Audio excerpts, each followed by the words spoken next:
gue bakal ceritain tentang kejadian horor yang ada di rumah sakit, tapi di daerah Jawa Barat. Oke. Ini rumah sakit ibu dan anak ya, dan gue gak bisa sebutin namanya apa. Rumah sakit ini di akhir tahun 90-an sempat dianggap jadi kayak salah satu rumah sakit yang paling bagus di kotanya. Tapi sayangnya, di tahun ke-6 rumah sakit ini, sebagian bangunannya tuh habis kebakaran. Nah, kebakaran ini memakan banyak banget korban. Mulai dari ibu-ibu, anak-anak, sampai kayak beberapa karyawan rumah sakit itu pun juga kena jadi korban gitu loh. Nah, orang-orang di sana tuh beranggapan roh-roh dari para korban ini tuh masih ada dan ketayangan lah ngegangguin beberapa pasien. Tapi rumor tentang keberadaan hal-hal horor di rumah sakit ini tuh kayak nggak ngebuat rumah sakitnya jadi sepi gitu. Karena setahun setelah kebakaran, mereka tuh bener-bener ngadain evaluasi besar dan beneran kayak ngerenov biar rumah sakitnya jadi makin bagus lah gitu. Oke. Nah, hal inilah yang ngebuat jadi makin banyak banget pasien yang datang ke sini. Nah, tapi hal yang sama itu juga ngebuat jadi makin banyak pasien yang diganggu sama roh-roh atau penunggu di sana. Oke. Salah satu pasien yang kena dalam tanda kutip ya teror makhluk halus yang ada di rumah sakit ini, sebut aja namanya Ibu Tini. Ibu Tini ini single parent yang udah punya 2 orang anak lah dan bakal ngelahirin anak ketiganya.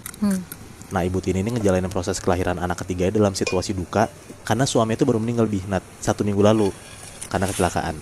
Aduh, kasihan banget. Berarti dia lagi hamil besar, suaminya tiba-tiba meninggal. Iya, Ya ampun. Kasihan banget. ini jadi tanggung jawab besar buat 2 orang anaknya ini yang namanya Rio sama Farah, karena mereka berdua harus ngejagain ibunya lebih ekstra lagi kan. Karena kejadian suaminya meninggal, Ibu Tini tuh jadi kayak sering ngelamun, ngomong sendiri, kasarannya jadi kayak kena mental gitu lah. Stres banget soalnya. Iya banget Nat, Tapi anaknya udah pada gede Moy. udah gede. Oke. Nah, anak-anaknya ini nggak mau lah ngelihat kesehatan mental ibunya tuh jadi terganggu, karena kan takutnya berpengaruh sama adiknya yang ketiga ini kan. Iya. Makanya benar. dijagain banget lah tuh. Nah, di satu hari ini jadi hari dimana Ibu Tini tuh udah hamil 9 bulan. Nah, firasat Ibu Tini, dia bilang tuh dia pengen ngelahirin gak lama lagi. Nah, akhirnya 2 anaknya ini nganterin Ibu Tini ke rumah sakit itu dong. Dan bener aja nah pas di check up sama dokter tuh bilang emang estimasi kelahiran si Ibu Tini tuh gak nyampe seminggu lagi lah. Akhirnya Rio dan Farah setuju buat ibu dirawat inap di rumah sakit ini. Nah, mereka tuh mutusin buat tinggal di rumah sakit itu secara bergantian.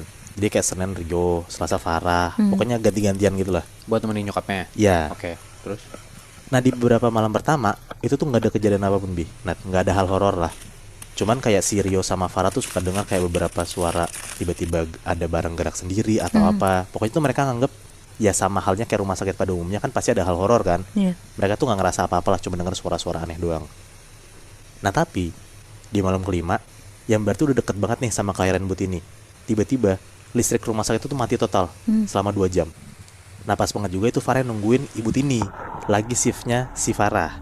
Akhirnya Farah langsung buru-buru minta bantuan susternya dong. Tapi susternya tuh nggak bisa bantu banyak Nah, paling cuman kayak ngasih penerangan tambahan biar nggak panik lah gitu. Nah, di situ tuh udah 1 jam pertama listrik mati, Ibu Tini tuh tiba-tiba ngeluarin air ketuban. Air ketuban tuh pecah. Ya Farah makin panik dong. Udah lagi mati lampu, terus ibunya ketuban udah pecah, berarti udah tanda-tanda mau melahirkan tuh. Iya benar. Dipanggil lah tuh suster lagi sama si Farah. Nah, Farah agak bingung karena pas suster ini datang, pakaian suster ini nih beda sama suster lainnya. Jadi kebentukannya kan dia udah berhari-hari tinggal di sana.